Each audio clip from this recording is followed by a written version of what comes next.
Ladies and gentlemen, welcome out to my studio. I am so blessed today. If you don't know my next guest, you should, not only because he's one of the most recorded bass players of all time.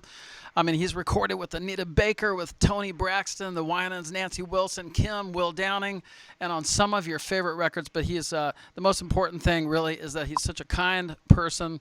And that's why he's been in the position that he's been in for so many years as a musical director for so many great people. So, hey, I want to apologize. We had a few technical difficulties, but hey, I've learned a lot over the last few days. And uh, so, Al Turner is one of the kindest gentlemen that I've ever met. We became friends. Met at Earl Clue's festival, and it's funny during this time how we have a tendency to connect with people that you're meant to connect with. So, ladies and gentlemen, please welcome to the show the incredible Al Turner. Let's see here. There you go. Hey, how you doing, Patrick? I was just saying how fine wine takes time. It's taken a little bit. I downloaded some updates to some software, and then it like changed the preferences, and then I spent. Sorry, I'm late. I'm not usually late, but if you're just getting here, please hit that love button. We have an extra special guest today, and we have a lot of different questions from different people they've sent in for you, Al, over Okay, okay. this last 24 hours. So. Now, you grew up in Detroit in the 60s when Motown was thriving. What an experience that must have been. And we are all curious to hear a little bit about that. Can you just tell us a little bit about what it was like to grow up It in? was actually tremendous, and you know what? Thinking back on it now, as a kid, I really didn't realize the impact that being in Detroit when Motown was thriving, how much of an impact that would have on my life and my career. So, I mean, I kind of took it for granted, I guess, because I was around so much of it, and the neighborhood that I actually grew up in. Aretha Franklin was there. Berry Gordy had a house there. Marvin Gaye, some of the Temptations. So all these great Motown people were right there in the neighborhood. Tell And tell us what it's like to play with Aretha Franklin. Now, a good friend of mine who plays with me here in Portland, Nick Rolfe. Did you guys ever connect? Do you know Nick Rolfe? No. no, no, I never met Nick. Oh, okay. Never met Nick. But anyway, I actually, tell us what it's like to play with Aretha Franklin. well, actually, I recorded with Aretha. I never performed with her live. She asked if I would, be in her band several times, but I preferred not to to do the live shows with her. But I actually recorded with her on many occasions, played on a few of her records. We've done a few things together. It was actually a great experience.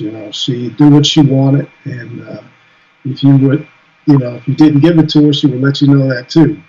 So she was the diva of divas, for real. Wow. Well, among other people you played with, toured with, you started playing, actually got your start, from what I understand, playing in a top 40 band with Anita Baker. And then years later, you got a call from her to play on some of her records. Tell us a little bit about that. So yes, we were in a band together. We were teenagers, I guess, 19, 20 years old, and we played some top 40 clubs around Detroit and Canada. And at that time, everybody had big dreams, but we never. Well, I shouldn't say we never thought that we'd be on the stages that we were, because I actually did see that. But she was just as great back then as she is now. And then later on, through the years, we kind of lost contact once she became the Anita Baker. When Rapture came out, she exploded, if you will. And then it was years later, I got a call from her to come into the studio to record on one of the records. So we kind of reconnected there. And then last year, actually, when she started doing some dates again, because she stopped doing live shows for a long time. So she decided to start doing them again, and this was supposed to be a retirement kind of tour or whatever. So Went and hung out with her on, a few occasions, 3 or 4 times. I went to a couple of the shows, So. Wow, it's very cool. So, and you have been a musical director for close to 25 years now for Earl Klugh, and then also for Kim. What do you think? What do you think are the qualities other than being a diplomat? I mean, I could guesstimate what some of those qualities are, but what would you say are some of the important qualities in being a music director like you have been for so many years? Diplomat was a very, very good description because you have to deal with people, and every situation is different. In Earl's band, the guys we've all been friends and we played there in Earl's band for years, so it's very easy. It's kind of like you just kind of tell the guys what you communicate what the artist wants to the band, and they kind of like just do things naturally. So it's very easy in a lot of situations. With Kim, it's a little different. We have a much bigger band, and he's a little more hands-on in terms of what he wants. So it's a juggling act sometimes, just to make sure he's pleased. But the ultimate goal is to make sure the artist is comfortable, and they don't have to worry about the music. So that's pretty much the job of a musical director, and that could range from making sure everybody's there on time, everybody's playing to a certain level, making sure the rehearsals are set, and sometimes they even put song lists together. So it's a lot of things involved. Now I just want to go down the list a little bit. Just tell us if you could tell us just a little story about a favorite gig or a moment with each of these artists. That'd be great. So Nancy Wilson, just what first comes to mind from your? The great thing about Nancy Wilson, she came to the studio. I have to digress. Back in Detroit, I was working with Michael Powell, a great producer. He produced the early Anita Baker records. But anyway, he was one of the artists that he was producing, and the great thing about her is she drove herself to the studio. No bodyguards or no security, anything. It was just her. She came in and she hung out, and she was just a regular person, and that really, really stuck with me. Because I heard so many, things about her being a diva and those kinds of things. But she was very, very nice, and it was just a great experience to work with her. Very professional. And just I don't want to say, she seemed like a mom figure, but she is a little older than I am. But she was a little older than me, but she was just a very, very nice person to work with. Right on. Well, how about Will Downing? What's a moment that comes up? Just a little snippet from each artist. And there's a bunch of them, so don't make it's not. You don't have enough time. We'll be here for like 6 hours. But Will is my man. I love Will Downing.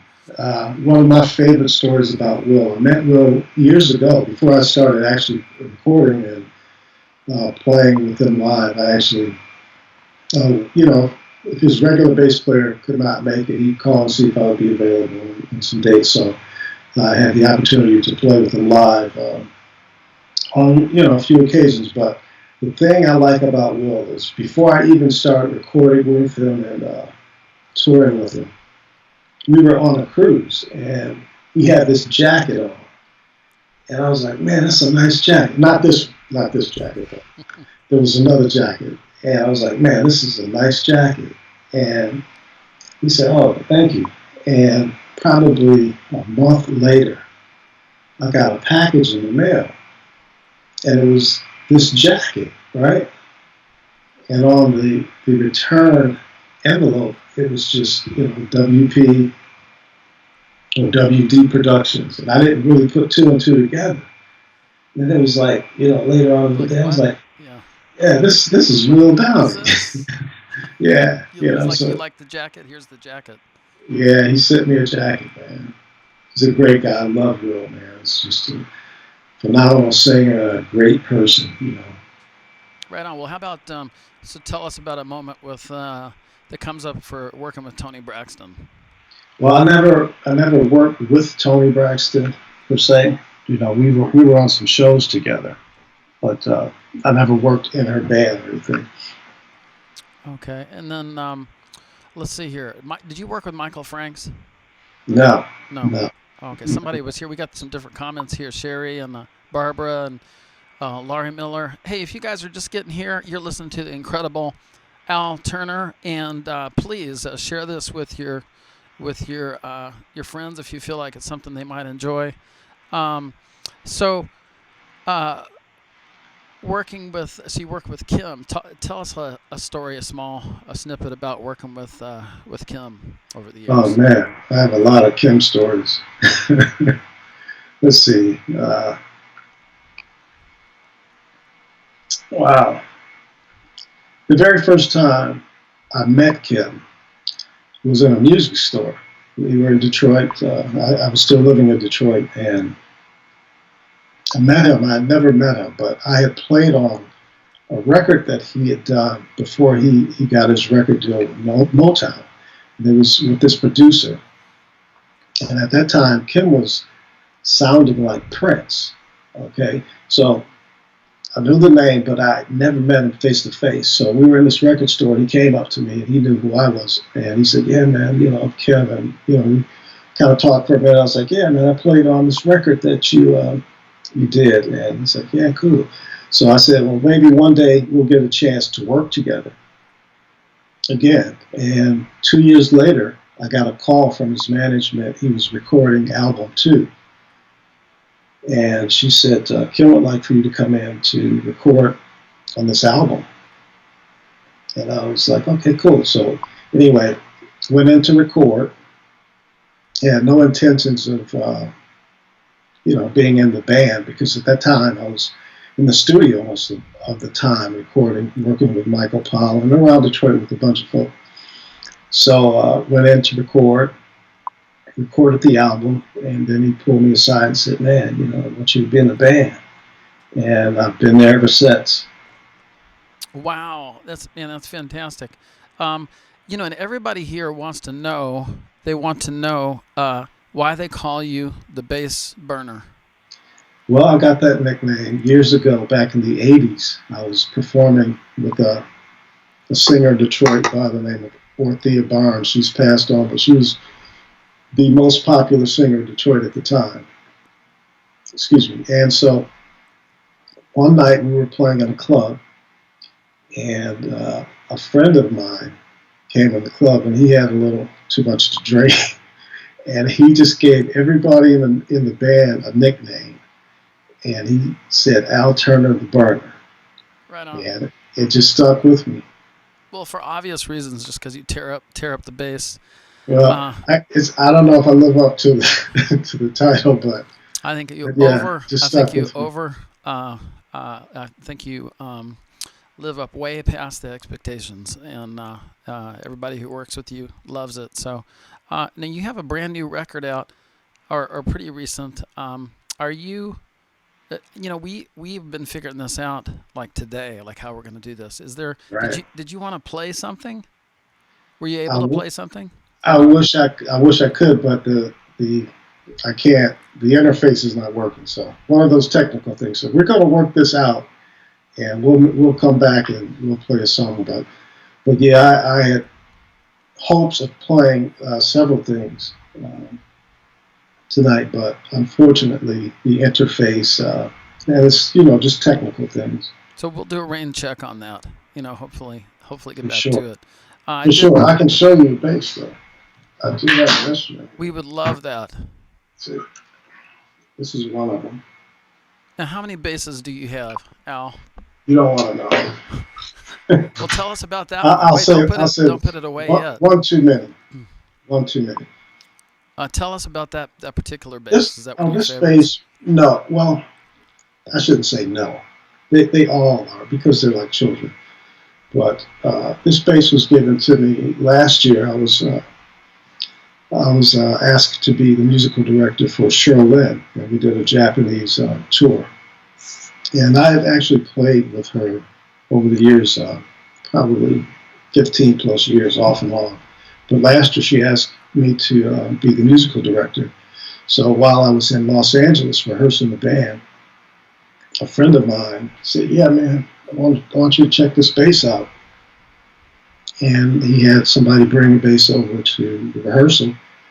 And I took it to Japan along with another instrument. And the band, everybody in the band loved the way that this particular instrument sounded over the one that I had brought from home. So it was What one did of the they things. what did they like about it? Like what it Just, sounded just the different? sound, Just the just the sound. sound. And for different situations, I use different basses. For different artists. To give you an example, when I play with Ken, he only likes one particular bass, and Which bass is that?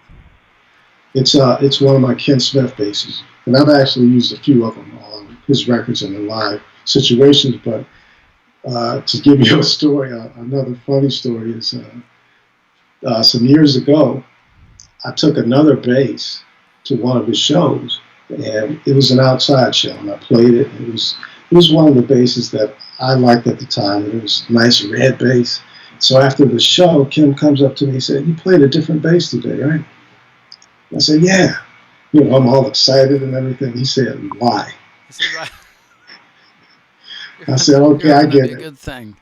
I get it." Mm. So from that point on, and I understand. He likes to hear a certain thing, and the basses that I use on his records, that's what he wants to hear when we play live. Because a lot of times, we get the compliment from audiences all over, and say, "Man, you guys sound just like the record." Mm. And my reply is, "Well, we played on the record, so You're like, well, that was this bass right here. Hey, what do you think? You a player like yourself would garner from growing up in a place like Detroit, that with the Motown and all, just the steeping and all that soul music that you wouldn't get anywhere else, or just what would you want to talk about just that cultural experience growing up during that time? It was incredible. My mom took me to my first Motown review. And for those who don't know, Motown was in Detroit, and they would put on the Motor Town Review or Motor City Review, and it had all of the Motown artists on one stage performing at the historical Fox Theater in Detroit. And so my mom took me to the matinee on one Sunday to see the Motown Review, and I saw all of my heroes at the time. And believe it or not, I wanted to be a Temptation. I thought I could sing. I can see that. I really wanted to be a Temptation, right? So as kids, my brother, my older brother, and a couple of my cousins, we had a little singing group, and we called ourselves the Junior Temptations. And we really couldn't sing. Nobody in the group could sing. It was just an ambition because we were so drawn to the Motown sound and just all of the great music.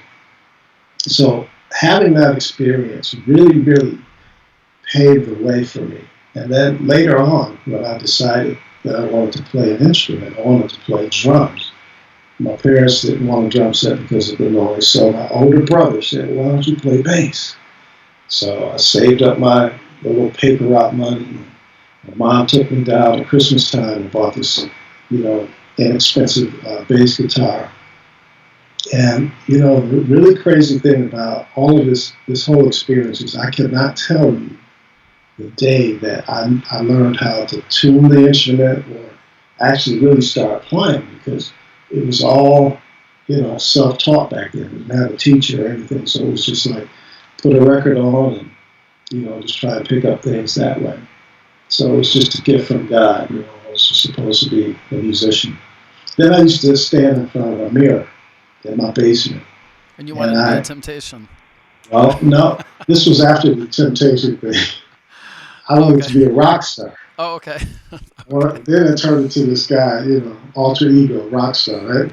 So I used to stand in front of a mirror in my basement, and I saw myself on a big stage. And I just had that vision, and God made it come to pass. I just worked hard, and I still work hard at it. But I saw this as a kid. So for everybody out there, if you got a dream, If you follow have your a dream. dream, follow it. Follow it. God gives you a dream for a reason. I got a good friend. I hope he doesn't mind me mentioning his name, but he was a very successful businessman, and he's just sold his business recently, and he decided, I'm going to try. I'm going to give this music thing a try. And he made a record, and he got some airplay. And, it's a great thing to see him doing something that he always wanted to do it, but, just to step out on faith and say that, I'm going to try this. I'm going to do it. We all have passions about different things, so if you got a dream, follow it. Follow your heart. I'm always curious what that moment is when people take that step, because I'm a big believer that you do have to take that step in faith. God's not going to do it all for you. God helps those who have faith in it and take a step, and then He's like, okay, now you know Yeah. now I'm going to get on board now that I know that you really believe, and I'm with you. Well, hey, it all comes from Him. I just show up. Wow. So, what I was going to say is that coming up during that time, what were some of your first big opportunities? Like for me, I can remember a few of mine, like playing with Diane Schuret, at the Schnitzer Hall after her her second Grammy, and it Hmm. was I was like a kid and I was like scared to death, but that started things rocking for me. Um, what are some of the first things that happened for you, opportunities where you were just like, wow, maybe, just maybe, this could work out? Well, I was home one day, and I got a call from Aretha Franklin, and this was before I had really started, my career as a recording musician. And she had heard me play on many occasions. So I got a call. She says, I want you to come and play on this record that I'm doing. And we're going to rehearse at my house tomorrow night. And this is my private number, so don't give it out. So I was still living at my mom's house at the time. So, and I didn't have a car at that particular time. So my mom let me borrow her car, drove out to Aretha's house, and we're in the house rehearsing in her living room. By the way, I got to tell you that when I was a kid in elementary school, one of her sons was my best friend, right? And so when I go to her house to rehearse, he answers the door, and I hadn't seen him since many years, and it was just like, wow, Eddie. It's like, oh man, So that was the experience, I think, that really, really put things in motion for me. And I got to digress because I am a man of faith, and I can remember one of my good buddies, the great John Petitucci, great bassist, played with Chick Corea. He and I were talking one day, and I was kind of down and frustrated, not thinking that my career was taking off, where I wasn't really doing the things that I wanted to do. I saw other people that I knew doing things that I wanted to do. And he said, we were talking on the phone, he said, man, let's pray right now. And he prayed, and after that prayer, after we prayed, well, this was before the Aretha Franklin call. Not long, and I can't tell you exactly how long after that she called, but that was the first time that I really started, playing on records and stuff. And I was scared to death when I went in the recording studio with her and the drummer. at the time, he was my good friend. He said, "Man, don't worry about it. Just make this your song." That was the advice he gave me. And that stuck with me. You know, he gave me the confidence. You know, he instilled in me confidence to say, don't worry about it. Just play, be yourself. Talk to me more about that.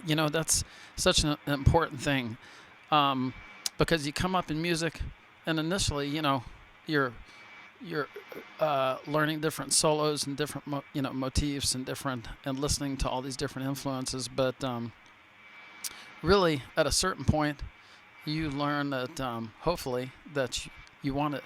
It's important to be you. you know, That's a very good point. and you want to have ideally you want to have a voice that when people hear it, they go, oh, that's Al Turner, or Yes. or so. Or Can you Patrick Lamb. well, never heard of him, but yeah, yeah, I've heard of absolutely. him. He's a great guy. But that's a very good point because, growing up, we have our heroes that we listen to and learn from. And we still do, you know. And like God tells us, there's nothing new under the sun, right?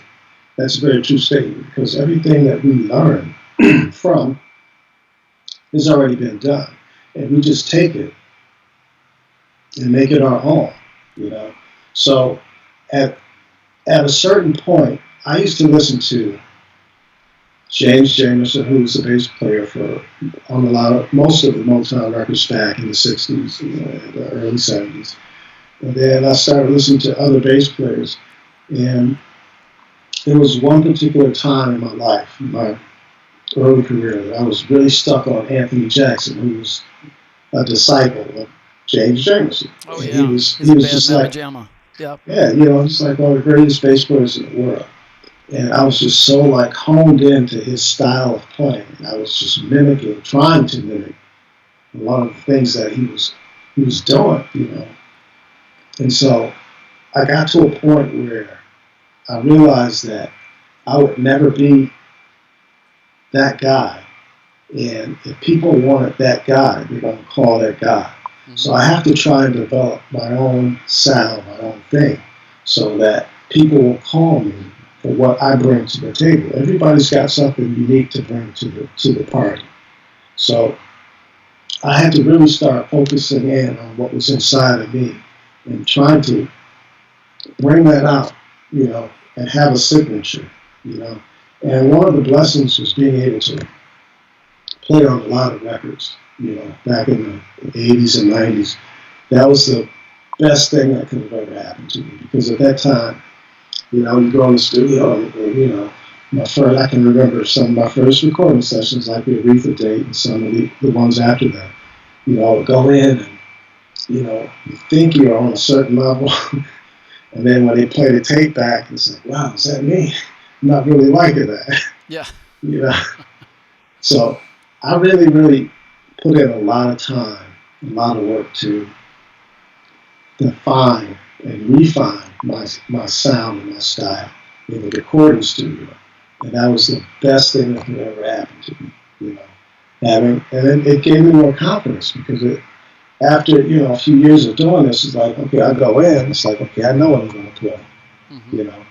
I'm going to serve the music, I learned to respect the music, to be in the moment, and not to force, what I think should go, being open and being able to listen. The greatest thing that you can do as a musician, as a person, is to listen, because music is a conversation. And if you're, it's just like a verbal conversation. If you're speaking Spanish and I don't speak Spanish, I don't understand you. And if you use that same concept in a musical situation, if I'm playing something that has nothing to do with the music, I'm just serving myself. I'm not serving the music. And that's one of the things I see a lot of younger players do. You practice up a lot of, great stuff that sounds great, but, most times, it really doesn't work it doesn't work in everything, So It's one thing to be mature enough to know that the music is first and foremost. You have to serve the music. What would you say to some of those young kids out there about now I'm like a little more seasoned, and I find myself sounding like the more seasoned people, the older people, when I was a kid, but just talking about discipline, about what would you say to kids about what's important, about what they focus on coming up with their abilities and performance? Attention to detail. And it's one of the things I learned, again, from being in the studio. Being able to know what a quarter note should sound like, how an eighth note or a whole note should sound, and how to make things feel good. Because at the end of the day, the music has to feel good. You have to really focus in and hone in on just professional skills. Learning how to read music. A lot of situations don't require that now. You got a lot of great musicians that say, "Well, I can't read music, or I don't really need to learn." But music, learning how to read music is just like learning how to read, in school. The English language, if you will. It just opens you up. It just prepares you for so many different things. I can't stress it enough. So, I would say to a lot of younger players, learn how to read music, listen to as many different styles of music as you possibly can, and try and play in as many situations as you can, and listen, just listen when you're playing, and don't, just go in with the attitude like, okay, I'm going to show you how many chops I got, how fast I can play, or, to me that doesn't serve the music. So, how would you put in perspective, just for the world, based on you're a man of faith, how this experience has been for you? What have been the takeaways? What do you think we can learn, or you've learned, or what would you share about what's happening right now? Well, when it first started happening, I said to myself, it's like, wow, I really see how elderly people live from day to day. My grandmother just passed last year. She was 108 years old. And her life, after she got into her 90s, later 90s, and, this past 100 mark, was basically, sleeping and getting up, sitting in a chair, going back to bed, right? So the quality of life was, and basically, because she couldn't move around, she couldn't walk. So she couldn't move from the room that she was in, right? And when I would visit her, I would really think about that. It's like, wow, I can't imagine what it would be like if I was stuck in this one place, all day, every day. And here we are. I mean, we have a lot more freedom. You do get to go outside, and you do get to go to the store and those kinds of things. But for the most part, everybody's in this thing together. A lot of things have been shut down. As musicians, as we all know, our situations have been shut down. And thank God for this medium where we can, communicate online through technology when it's working. But you think about it. I look back, man, to January, February, and we have all these plans of, okay, well, in April we're going to be here, we're going to do this, we're going to go here, we got this tour coming up, we got all these things that may happen. And one day you wake up, it's like, no, not anymore. That's not going to happen. It's not happening. I know. So the one thing, that I really, really understand about this is that we're not in control. God's in control. And He's going to get the glory out of all of this. We can't see sometimes past the forest, for the trees, and we're looking at the negatives of this whole thing, some of us.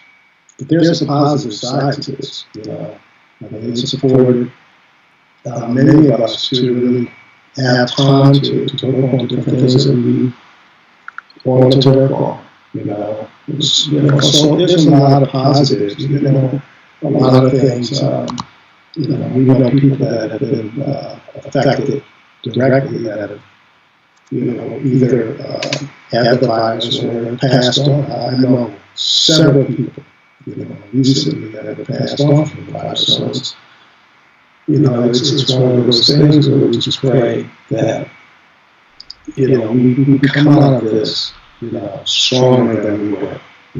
There's a lesson in it, for sure. Amen. And on that note, Al, just on behalf of everyone watching, we just want to thank you for taking time out of your day to join us and hang with me for a little bit. And we weren't able to play together. I did. We will. We're going to get this together, man. Yeah. We're going to figure it out. I did. It's interesting because right before this, Al sent me some tracks and on Dropbox, and then Dropbox crashed. Just crashed. Like the whole website. They were like, we're doing maintenance. You couldn't access anything. So I did write out one of your songs called "Simply Amazing" that you sent. Well, I got to just give you a little story about that. That song I wrote for my grandmother. And at the time I wrote it, she was 107, I think, 106, somewhere around there. That song is dedicated to her. Wow. Well, we love your grandmother. We love grandmas.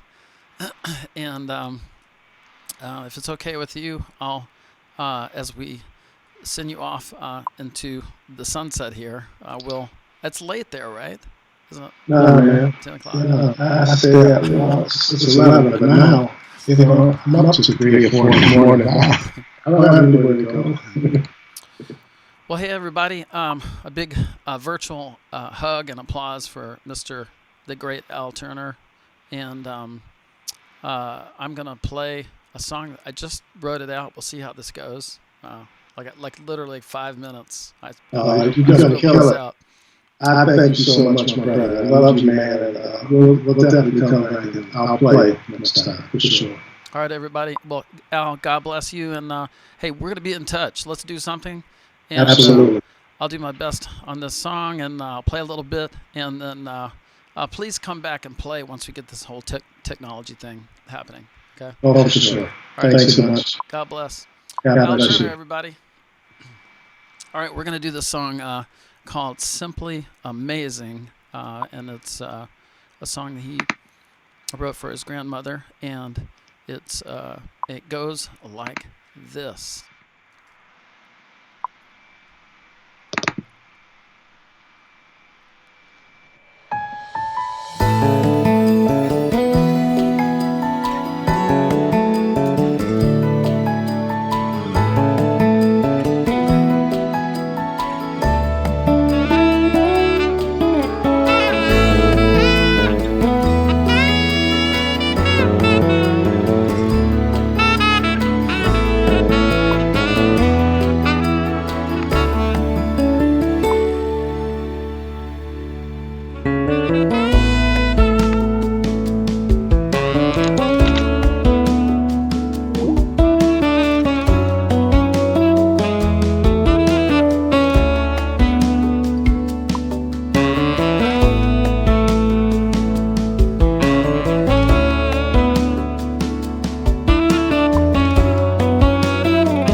And that, my friends, is the incredible Al Turner, and with the song called "Simply Amazing." It was my privilege to play along with it. I just wrote it out like 5 minutes before, so I didn't play it perfectly, but um, it was a great, it's fantastic to have Al on the show. We learned a lot from you today, so thank you so much for being here. How my heart is filled with gratitude. What a beautiful song! Just a vulnerable, beautiful, heartfelt song that is. And so we're gonna jump right into this thing. This is called "Get With It."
much, everybody, for joining me today. We had a great time with Al Turner. I learned a lot. And we hope to see you tomorrow at 7 o'clock. Hey, share this to your timeline. You got the virtual tip jar if you feel like it, so inclined. And we have be happy to sign CDs and T-shirts. We sent out 10 orders yesterday. We love you. And please hit that love button. Once again for Al Turner. All right, everybody.